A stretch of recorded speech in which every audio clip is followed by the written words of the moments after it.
बिस्मिल्लाहिर्रहमानिर्रहीम। आज हम बात करेंगे ट्रांसपोर्टरों के मसाइल पे जो बेपनाह मसाइल का शिकार हैं। इस वक्त मैं मौजूद हूँ कराची के एक ऐसे इलाके में जहाँ ट्रांसपोर्ट बरादरी की बड़ी तादाद रहती है और उनके आफत भी वहाँ मौजूद है। इनको बहुत सारी परेशानियों का सामना करना पड़ रहा है। आए जानते हैं कि ट्रांसपोर्टर को क्या मुश्किलात हैं और इंतज़ामिया को इनसे क्या शिकवे है। बहुत सारे मसाइल जो इन्होंने बयान किए हैं। इस वक्त आप मौजूद हैं तनवीर साहब के साथ, इनसे जानते हैं कि इनकी क्या परेशानी है और ये हुकूमत वक्त से क्या मुतालबा करते हैं। जी बताएं। सर जी, हमारे साइन बोर्ड छपरे वगैरह रोड पे यार हमारा सारा फोड़ करके चले गए। अभी हम ऑफिस के अंदर बैठ के अपनी बुकिंग कर रहे हैं। लीगल ऑफिस है हमारे, कमर्शियल ऑफिस दुकानों के अंदर हैं। हज़ारा डिवीजन की जितनी ट्रांसपोर्ट है वो सारी अरसा 46 साल से पटेल पड़े में गाड़ियाँ निकल रही हैं। अब इंटरसिटी बंद हुई है बामुताबिक सिंध गवर्नमेंट।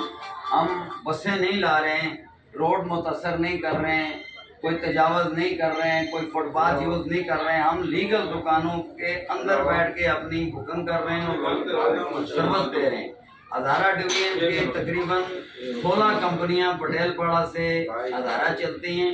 तकरीबन 35 से 40 बसें रोज़ की हिसाब से जा रही हैं।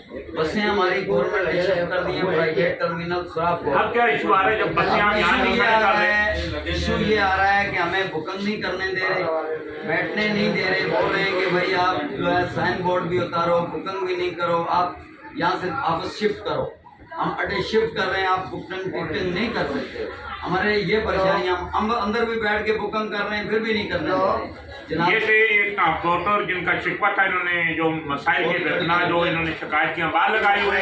इनका कहना था कि हम 46 साल से यहाँ जो अपना बिजनेस कर रहे हैं और लोगों को सस्ती जो सर्विस मुहैया कर रहे हैं और रोजाना की बुनियाद पे यहाँ से जो यहाँ कराची से मंसला 40 बसें यहाँ से जाती हैं और ये खिदमत के जज्बे के साथ बैठे हुए हैं। इन्होंने सिंध हुकूमत से ये अपील की है कि जो इंतज़ामिया का नरवार जो सलूक है, इनके जो आफत में या आफत के बाहर तोड़ फोड़ की जाती है, ये बंद की जाए।